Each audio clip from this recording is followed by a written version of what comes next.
Welcome to YYC Business Speed Dating with Magic Mike.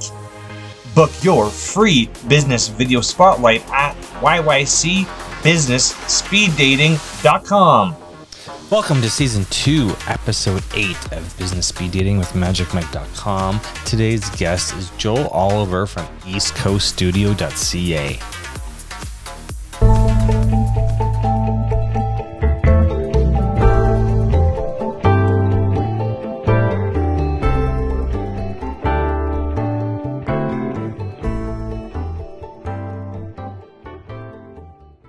.ca. Welcome to YYC Business Speed Dating with Magic Mike. That's me. My guest today on Business Speed Dating is fellow Calgarian Joel Oliver. Joel, look at the camera and explain exactly what you do. Sure. So I own East Coast Studio. It's a podcast production company. For audio podcasts, we do full service, including the audio editing, writing the summaries, creating some social media content, and then publishing it out to listeners. So this is a service, obviously, for people with a podcast that want to streamline things and have a nice, simple life, focusing on the content and then handing off to us for everything else. So my question would be, who exactly is your ideal client type? But of course, you're doing podcasts editing. So I'm assuming you're editing all types of podcasts or... Yes, generally. So first prerequisite is to have a podcast. Okay. But we do tend to end up working with a certain type of clientele, a majority. There's some outliers as well, but a lot of professional entrepreneurial types who are looking to leverage their time. They want to focus on the high impact things in their business or spend time with their family. So we tend to get a lot of those people who are just, they are interested in having a trustworthy team that they can outsource this work to. So they get to focus on the content creation, the interviews, the most effective things for them. And then we do everything else. So yeah, a lot of professional entrepreneur type people for the most part. Okay.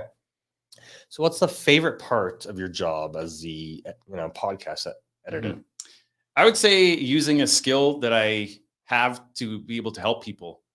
I've learned a lot over the years. So at this point, rarely does something ever come up that I don't know the answer to. So I'm pretty efficient with getting that figured out. But a lot of people that are podcasting are doing it with some kind of end goal in mind. So that could be making new clients, networking, whatever that goal is in life. They're building a business typically. So for me to be able to help assist with that, using a skill that I've kind of been developing since I was a kid, it feels good. So I love that part. Yeah. So how long have you been playing with audio? Definitely since I was a child. It's just progressed more and more into something more professional till I finally went to college for it. Okay. About 2009, 2010. Okay. I figured I needed a paper on the wall to be Yes, professional. I know. And then I know exactly what you're talking about with that. Right? Yeah. So then I became a real professional and it's continued to evolve. Okay. So when you started out with audio editing, was it like microphone and tapes or computers, or where did it actually kind of fit in? Because I know with tech, 1993, I was the first kid on the block with a computer. There's no internet. I live 9 hours north of Winnipeg, so there's no computer stores. So literally, I think we went through like 3 computers that got shipped to us. None of them worked. We got shipped them back on Greyhound to Winnipeg. And then my dad's like, you got to fix it yourself.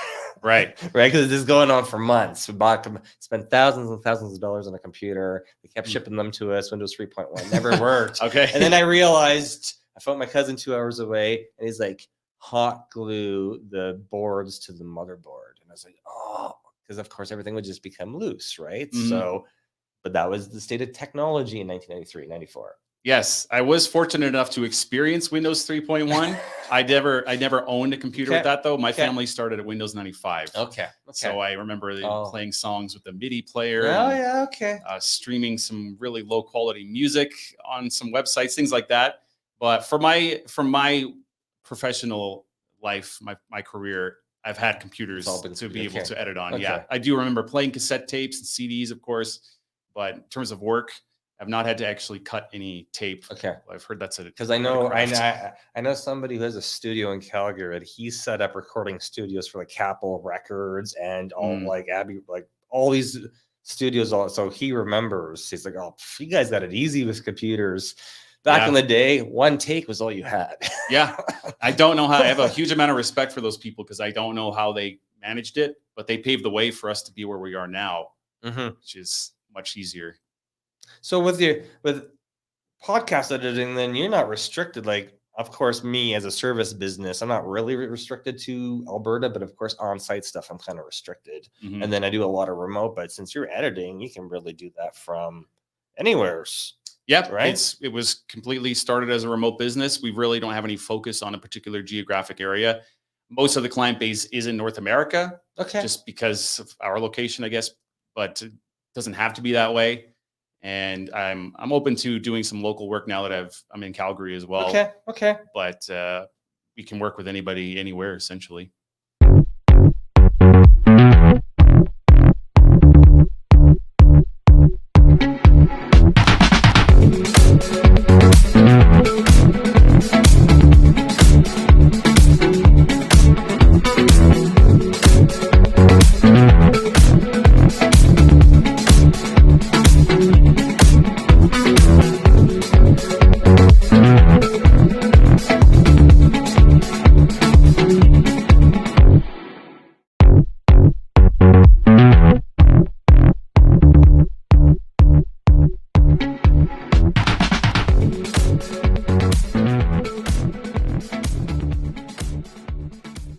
Try to answer that question knowing that it's in my business's best interest to have podcasters out there.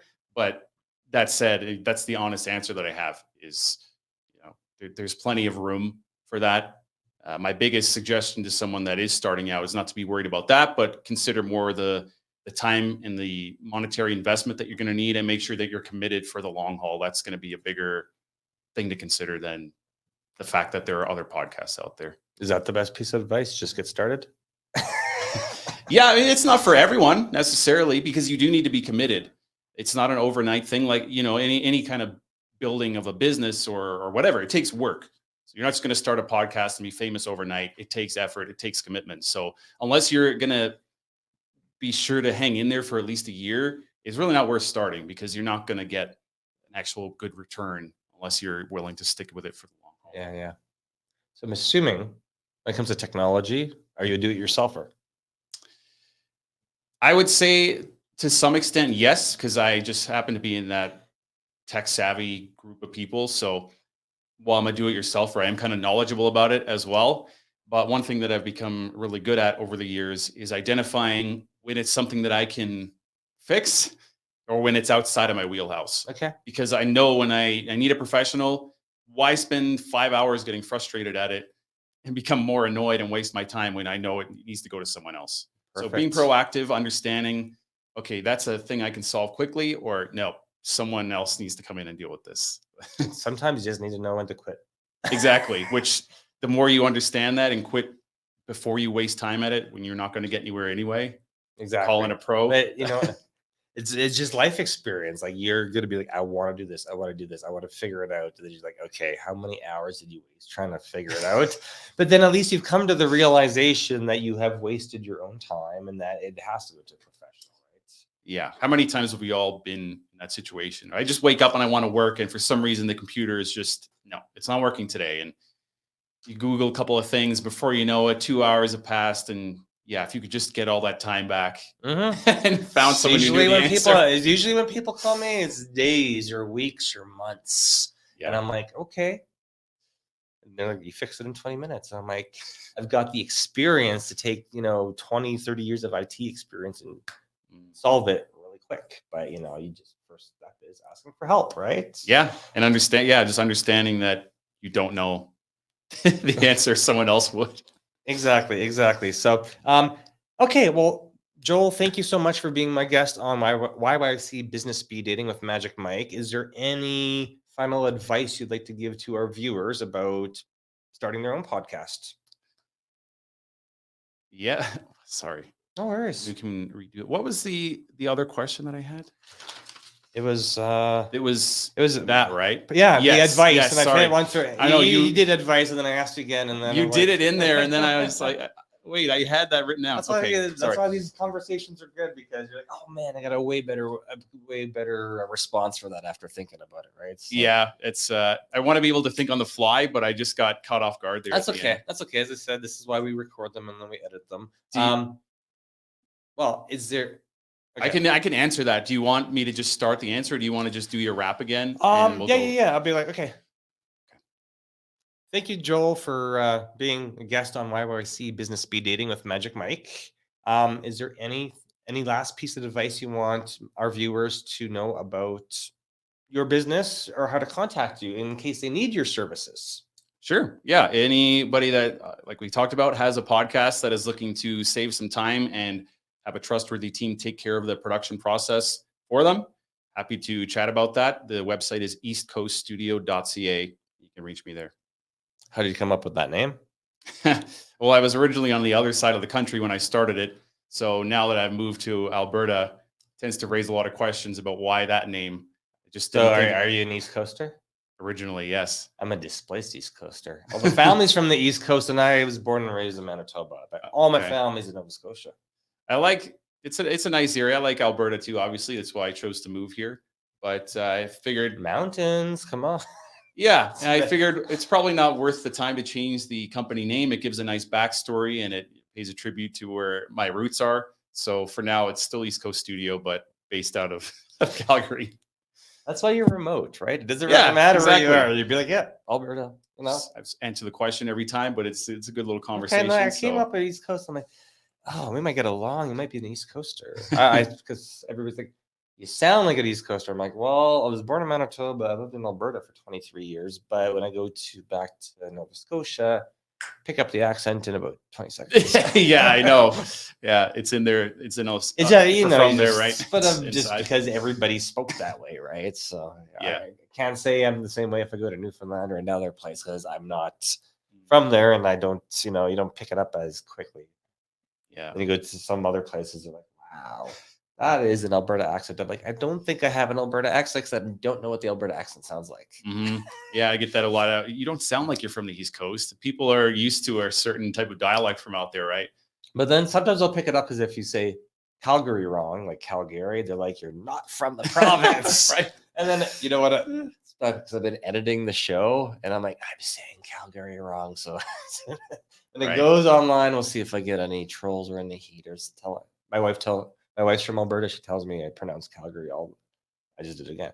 I say it the wrong way. And I was like, I grew up in Manitoba and everything's like Gary, like it's Fort Gary, like everything with the Gary, you say Gary, here it's Gary. Yeah. Well, I wondered when I was moving here, how do you say Calgary? Because I say Calgary, but I've heard Calgary. Yeah, no, Is no, that no. right? no, Where's no, that coming from? I know. It's I'm just learning here. the Albertans, native Albertans troll me a lot. Whatever. Okay. I'm like, it's just words, right? Yeah. So as long as you're pronouncing people's names properly and spelling them properly, that's all that matters at the end of the day, right? So anyway, Good to know. I'm gonna hit end recording now, and Thank you for watching Season 2, Episode 8 of Business Speed Dating with MagicMike.com. Today's guest was Joel Oliver from eastcoaststudio.ca. He can help you edit your podcast.